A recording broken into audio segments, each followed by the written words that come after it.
में जन्माष्टमी का महोत्सव मनाया जा रहा है बड़ी धूमधाम से। आखिर उनको दान क्यों देना पड़ा अपने शीश का? ये मेरे ठाकुर का महोत्सव है। ये उनके आने की खुशी का महोत्सव मनाया जा रहा है कि हाँ, इस संसार के जो रचयिता है ना, इस संसार का जो सबसे बड़े कलाकार हैं, वो अपनी जो युवा पीढ़ी है उसको हम सनातन धर्म सोशल मीडिया के माध्यम से कह लो या कुछ गलत फिल्मों के माध्यम से कह लो, कुछ गलत गानों के माध्यम से कह लो,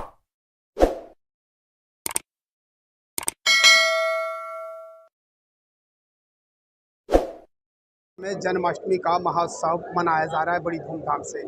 ऐसा ही एक जन्माष्टमी का महोत्सव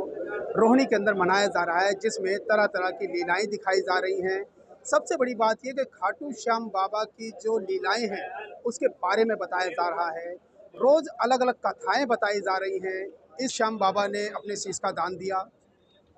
आखिर उनको दान क्यों देना पड़ा अपने शीश का? युद्ध में जिस तरीके से वो भाग लेना चाह रहे थे, उनको क्यों रोका गया? और बहुत सारी ऐसी कथाएं हैं जो रोज अलग अलग कथाएं बताई जा रही हैं श्री श्री खाटू श्याम सेवा समिति द्वारा। वैसे नाम सभी श्याम प्रेमियों को जय श्री श्याम। मैं हरीश शर्मा, चेयरमैन श्री श्री खाटू श्याम सेवा समिति, आप सभी श्याम भक्तों को इस चैनल की तरफ से जय श्री श्याम, जय श्री श्याम, जय श्री श्याम। सर, जिस तरीके से रोज डेली अलग अलग कथाओं के बारे में लोगों को जागरूक किया जा रहा है, युवाओं को भी जागरूक किया जा रहा है, हिंदुत्व के बारे में बताया जा रहा है, क्या कहेंगे? क्योंकि ये जो आपका जन्माष्टमी महोत्सव, इसमें बहुत सारी जो कथाएं हैं उस तरीके से बताई जा रही हैं जो हर जन्माष्टमी में नहीं देखने को मिलता है। देखिए, ये जो महोत्सव है ये मेरे ठाकुर का महोत्सव है। ये उनके आने की खुशी का महोत्सव मनाया जा रहा है, उनके आने का इंतजार किया जा रहा है। और मेरे ठाकुर ने कितनी लीलाएं की हैं और उन्होंने अपनी हर एक लीला से क्या मैसेज इस दुनिया को दिया है, हर एक लीला से बहुत सुंदर मैसेज इस दुनिया को वो दे करके गए हैं। तो हमारी कोशिश रहती है कि जब मेरे ऐसे ठाकुर जी का जन्मोत्सव हो, उनका आगमन होना हो, तो उससे पहले क्यों ना एक भव्य धूमधाम से एक उत्सव के तरीके से 10 दिन का एक ऐसा उत्सव मनाया जाए जिसमें इतनी एनर्जी होनी चाहिए, इतनी ऊर्जा होनी चाहिए कि सबको लगे हाँ, इस संसार के जो रचयिता है ना, इस संसार का जो सबसे बड़े कलाकार हैं वो आने वाले हैं, उनका जन्मदिन आने वाला है। तो उसी खुशी में ये इतना भव्य कार्यक्रम किया जाता है। और इस कार्यक्रम की जो विशेषता रहती है, इसमें हम कोशिश करते हैं कि अपनी जो युवा पीढ़ी है उसको हम सनातन धर्म से जोड़ें, उसको हम ये बताएं कि हमारा सनातन धर्म कितना विशाल है, हमारा सनातन धर्म कितना रिच है, हमारे सनातन धर्म में कितनी वैल्यूज़ हैं, हमारे सनातन धर्म में हर एक समस्या का हल है। तो उनको हम इससे जोड़ें और कोशिश करें कि उनके अंदर वो भावनाएं पैदा हों कि वो कभी भी किसी गलत रास्ते पर ना जाएं, उनको एक अच्छा इंसान बनाया जाए, उनको उस तरीके का इंसान बना करके समाज में लाया जाए ताकि ये समाज एक बहुत ही सुंदर, बहुत ही प्यारा और बहुत ही भाईचारे वाला हो जाए, ताकि इस पूरे समाज में किसी में आपस में द्वेष ना हो, कोई आपस में हीन भावना ना रखें, सब आपस में प्रेम से रहें। आप हिंदुत्ववाद की बात करते हैं, युवाओं को शिक्षा दे रहे इस मंच के माध्यम से, और भक्ति भावना की जो जिस तरीके से आप प्रचार प्रसार कर रहे हैं, कहीं ना कहीं युवा गलत रास्ते पे भी चल रहा है। इस समय जो क्राइम है उसमें ही बच्चे लिप्त हो रहे हैं और नशे की तरफ ज़्यादा आकर्षित हो रहे हैं बच्चे। तो उन बच्चों के लिए क्या संदेश है जिनके माता पिता बच्चों पे ध्यान नहीं दे पाते और कहीं ना कहीं वो बच्चे गलत रास्ते पे चले जाते हैं?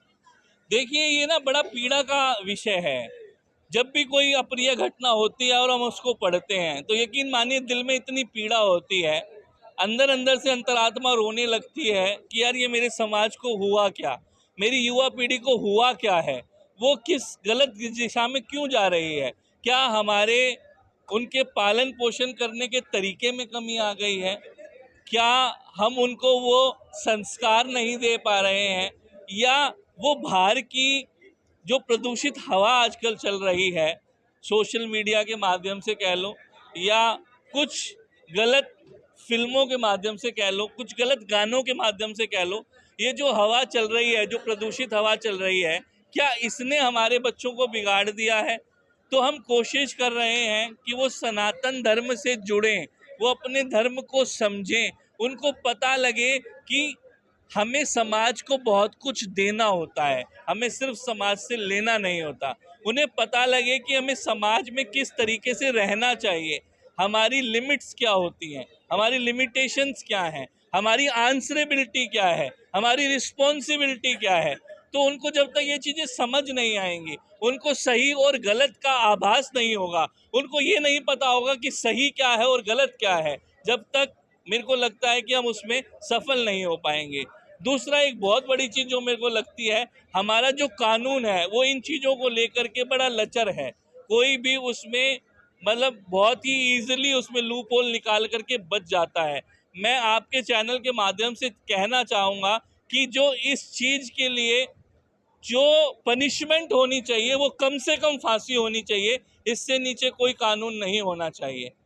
हमने कल एक बहुत ही सुंदर नाट्य मंचन यहाँ पर दिखाया, विडंबना, वो पूरा का पूरा लव जिहाद पर ही था। हमने अपने बच्चों को समझाया कि किस तरीके से कैसे माहौल बनाया जाता है, कैसे आपको फंसाया जाता है, कैसे आप लोग गलत रास्ते पर चले जाते हो, कैसे उस चीज़ को प्लांट किया जाता है, वो सब कुछ प्लांटेड होता है, कैसे उसके पीछे की पूरी भूमिका बनाई जाती है, कैसे उसको रचा जाता है, पूरा षड्यंत्र कैसे रचा जाता है जब आपको उसके अंदर फंसाया जाता है। तो जब बच्चे ये चीज़ देखते हैं ना, उनके सामने होता है। आजकल सब बच्चे प्रैक्टिकल हैं, उनको एग्जाम्पल के साथ जवाब चाहिए। तो जब वो ये चीज़ें देखते हैं, समझते हैं, अपनी आंखों से देखते हैं, तब उनको समझ आता है कि हाँ यार ये वाकई सही है और हमें गलत रास्ते पर नहीं जाना चाहिए, हमें उससे बच के रहना चाहिए और हमें इतनी नॉलेज होनी चाहिए, हमें पता लग जाए कि यार हमें फंसाया जा रहा है और हमें इसमें नहीं फंसना है।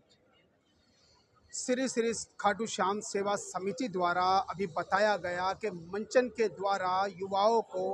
एक अच्छा संदेश दिया जा रहा है और बताया जा रहा है कि आखिर सनातन धर्म क्यों अपनाना चाहिए, जो सनातन धर्म है उसकी विशेषता क्या है। और दूसरी बात ये कि युवा कहीं ना कहीं भटक रहा है, गलत रास्ते पे जा रहा है, तो युवाओं को एक अच्छा संदेश दिया जा रहा है कि वो पूजा पाठ में रहें, अपनी जो संस्कृति है उसको पहचानें और कहीं ना कहीं जिस तरीके से लोग बहलावे और फुसलावे में आकर गलत रास्ता इख्तियार कर लेते हैं वो रास्ता इख्तियार ना करें, क्योंकि पूरा का पूरा भविष्य जो है वो अंधकार